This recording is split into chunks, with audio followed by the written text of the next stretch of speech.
जगत असताना 24 तासात एखादा क्षणही आनंद मिळाला तर त्या क्षणासाठी कृतकृत्य व्हा आणि इतर 24 तासाबाबत तक्रार करू नका.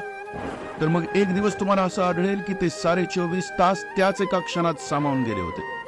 त्याच एका क्षणानं सारं बिडवून टाकलं होतं. तोच स्वाद सतत राहायला लागला होता. जर त्या 24 तासाबाबत तुम्ही तक्रार करत राहिलात आणि त्या एका क्षणामुळे कृतकृत्य नाही झालात तर मग तो क्षण दबून जाईल, कारण तो खूप लहान आहे, नाजूक आहे. या 24 तासाच्या पहाडामुळे त्याचे प्राण जातील, त्याचा कोंब मरून जाईल.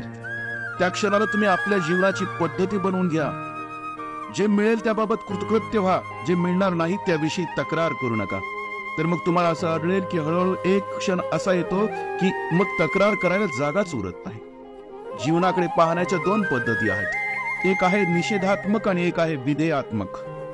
जग तर निषेधानं चालतं, परमात्मा मात्र विधेयानं चालतो. जगातली सारी शिकवण हीच असते की जे तुमच्याकडे नाहीये त्याच्याकडे लक्ष द्या.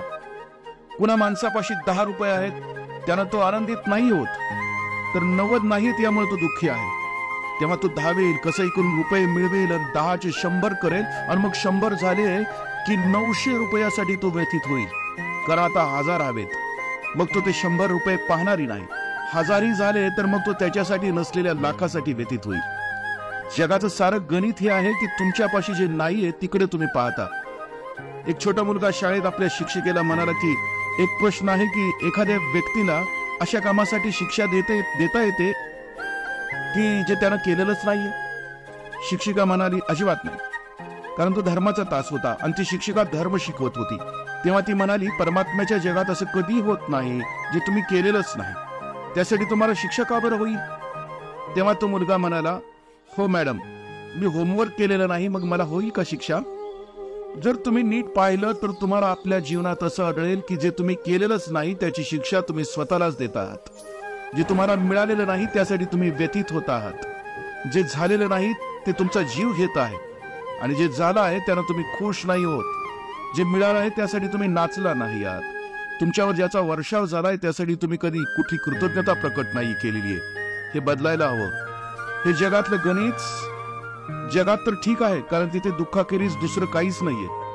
हे जीवन म्हणजे दुःखाचाच सार आहे, दुःखाचाच आधार आहे. पण तिथे तुम्ही महाआनंदाच्या शोधार्थ निघाला आहात. तिथे विधेयकावर लक्ष द्या, विधेयावर लक्ष द्या. एक काटा टोचला तर आरडाओरडा करू नका. जीवनात तुम्हाला 1000 फुलं मिळाली आहेत, त्या 1000 फुलांचं स्मरण करा, म्हणजे त्या काट्यांचं टोचणं आपोआप कमी होईल. आणि हळूहळू तुम्हाला असं आढळेल की त्या 1000 फुलांची आठवण तुम्हाला अशा स्थितीत घेऊन जाईल की मग काटाही जरी टोचला तरी तुम्हाला ते समजणार नाही. 1000 फुलांच्या मध्ये एखादा काटा असला तर ते कसं समजेल. मग हळूहळू तो काटा टोचणार देखील नाही. काटा थोडाच टोचतो, तुमची चुकीची दृष्टी टोचते आणि तेव्हा तुम्हाला असं आढळेल की आपल्यापाशी जे आहे ते आपल्याला आपल्या पात्रतेपेक्षा खूप जास्त मिळाल्या. ते तुम्ही मिळवलेले नाहीये, तर तुम्हाला ते प्रसाद रूपानं तुमच्यावर वर्षाव झाला आहे. त्या विधेयावर लक्ष देऊया, म्हणजे आपल्या आयुष्याचं सोनं होऊन जाईल, सौंदर्य बनून जाईल. आयुष्य विधेयावर अवलंबून राहील आणि ते आमच्या जीवनाचा भाग म्हणून जाईल. राम कृष्ण हरी. जय हो, मंगल हो.